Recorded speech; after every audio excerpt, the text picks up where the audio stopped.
Hai, Assalamualaikum. Selamat datang kembali di Gaptek 90. Di video kali ini saya akan bahas iPhone 12 yang nanggung untuk tahun 2023. Dan di video kali ini saya akan memberikan update harga iPhone 12 dan review iPhone 12 untuk tahun 2023 ini.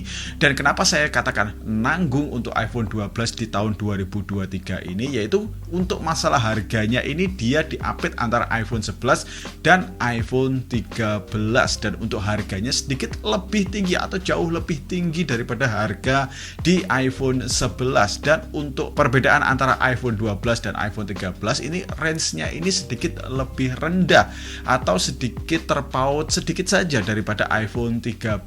Jadi orang akan memilih lebih up ke iPhone 13 daripada pilih iPhone 12. Yang untuk saat ini harga iPhone 13 ini lagi turun-turunnya. Oke, yang pertama kita update harga untuk iPhone 12 terlebih dahulu. Untuk iPhone 12 ini di situs iBox-nya ya 128GB ini dipatok di harga 11.500.000, dan untuk yang 64GB di 10.500.000.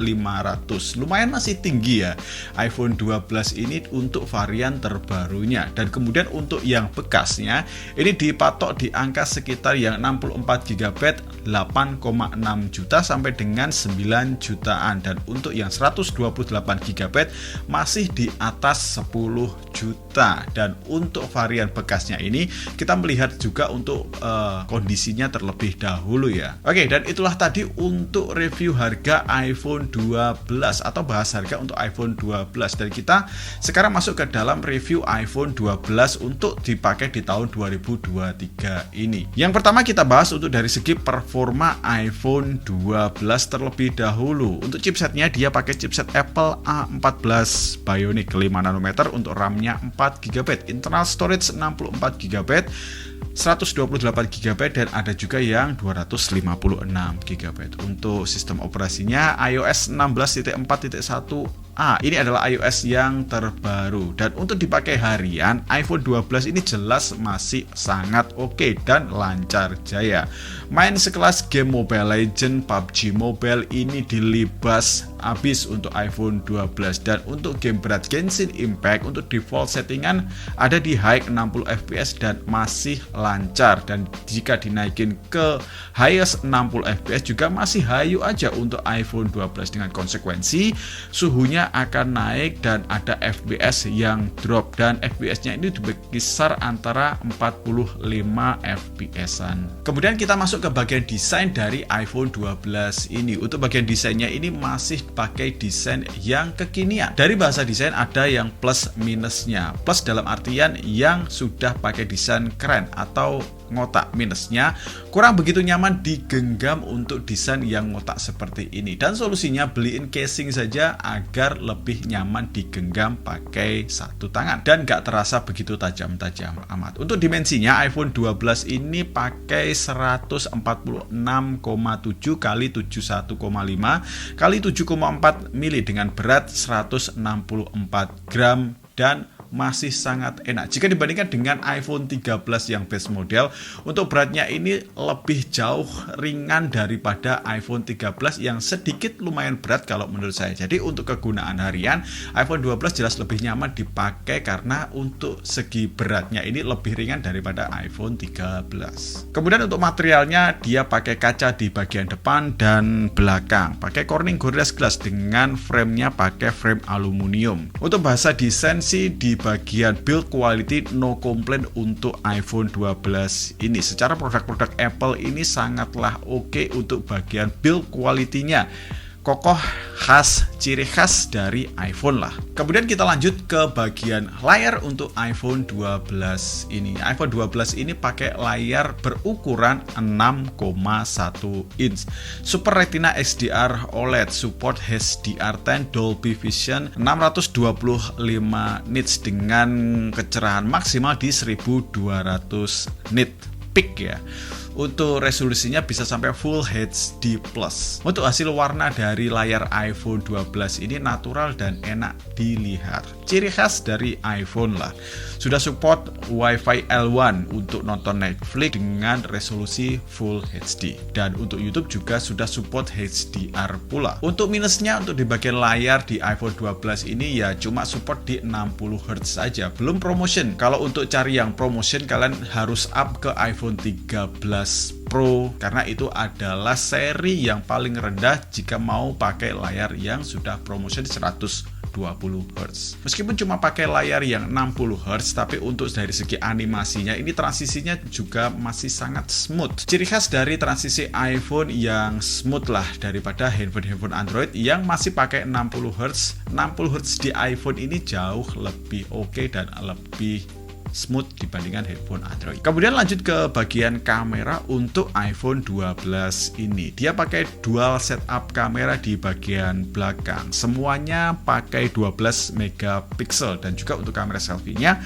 dia pakai 12 megapiksel juga. Untuk maksimal perekamannya dia pakai perekaman 4K 60 fps dan untuk hasil kamera di banyak cahaya, kamera belakang kedua lensa ini masih sangat overkill dan detail tajam dengan dynamic range yang luas dengan tone warna khas ciri dari iPhone, natural. Untuk dari segi tone warnanya ini hampir nggak bisa dibedain ya antara kamera utama dan kamera ultrawide-nya. Semuanya masih sangat oke jika dipakai di banyak cahaya. Kemudian lanjut di bagian minim cahaya yang masih bisa diandalkan hadirnya night mode di kedua lensa kamera belakang dan juga hasil kamera di bagian depannya masih bisa menjadikan hasil foto yang sangat oke untuk iPhone 12 ini. Hasilnya masih tajam dan warnanya enggak juga lebay. Dan kalau dari segi kamera selfie-nya barulah ada sedikit penurunan untuk hasil kamera daripada kamera belakangnya. Hasilnya detail dengan tone warna khas iPhone, tapi untuk kondisi tertentu seperti melawan cahaya hasilnya kurang begitu superior seperti kamera belakangnya. Dan kalau untuk perekaman videonya, untuk iPhone 12 ini masih sangat overkill jika dipakai untuk tahun 2023 ini. Karena untuk perekaman juga sudah maksimal di 4K 60 fps dan stabilisasi yang sangat oke. Dan juga untuk support di bagian aplikasi-aplikasi sosial media, jelas untuk handphone iPhone ini lebih bagus daripada handphone Android di pasaran. Itulah sebabnya kenapa konten kreator ini lebih suka pakai iPhone daripada handphone Android, karena untuk support di aplikasi-aplikasi sosial media,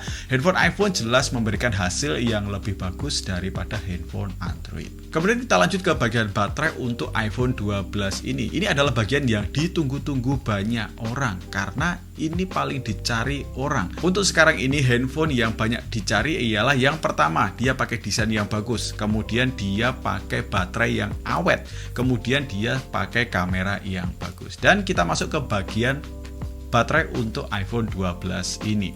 Dia pakai kapasitas 2815 mAh, support 20 watt fast charging. Dengan baterai health untuk iPhone saya ini masih di 100%.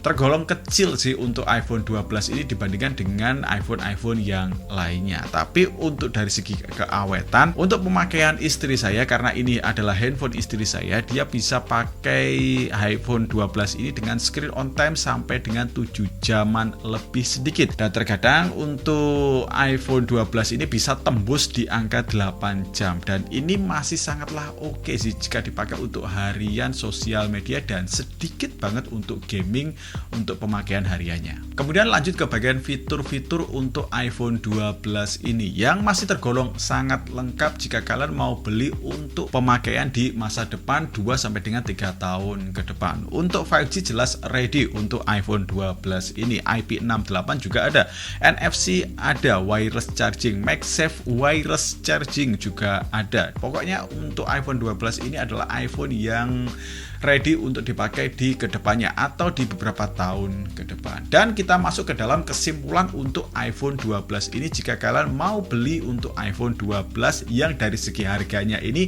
adalah harga iPhone yang nanggung. Dan kira-kira apakah iPhone 12 ini worth it untuk dibeli di tahun 2023 ini dengan harga yang nanggung tersebut? Kalau menurut saya sih masih sangat worth it jika kalian beli untuk tahun 2023 ini. Ini adalah iPhone yang cocok banget buat kalian yang ingin rasakan iPhone dengan layar OLED dengan desain kekinian, tapi untuk harganya masih sedikit terjangkau untuk yang varian 64GB. Dan juga untuk iPhone 12 ini sudah feature phone, sudah 5G ready dengan performa yang sangat oke dengan hasil kamera yang bagus. Cuma jadi pertimbangan adalah di storage 64GB nya. Kira-kira cukup nggak kalian pakai storage 64GB untuk varian base model iPhone 12 ini? Jika tidak cukup, kalian up ke iPhone yang 128GB. Tapi pertimbangannya jika up ke 128GB, kalian akan bertemu dengan iPhone 13 yang lagi murah-murahnya untuk saat ini. Kalian mending pilih iPhone 12 yang 128 atau iPhone 13 yang base model 128GB. Kalau saya sendiri, saya pilih iPhone 13 yang base model 128 karena untuk dari segi jangka waktu pemakaian akan lebih panjang daripada iPhone 12. Tapi kalau kalian pengguna iPhone yang untuk dipakai sosial media dan cukup pakai 64GB di kondisi saat ini, karena lebih baik ambil yang 64GB saja, itu tidak apa-apa. Tapi kalau kalian pengguna yang sudah merambah ke bagian konten seperti saya ini, jelas nggak akan cukup untuk varian 64GB, mending up ke 128GB. Oke, dan itulah kira-kira untuk review dan update harga iPhone 12 di bulan Mei tahun 2023 ini. Dan semoga saja untuk video kali ini bisa bermanfaat buat kalian, dan saya Doni pamit. Assalamualaikum warahmatullahi wabarakatuh. Dan jangan lupa untuk subscribe channel ini dan nyalakan juga untuk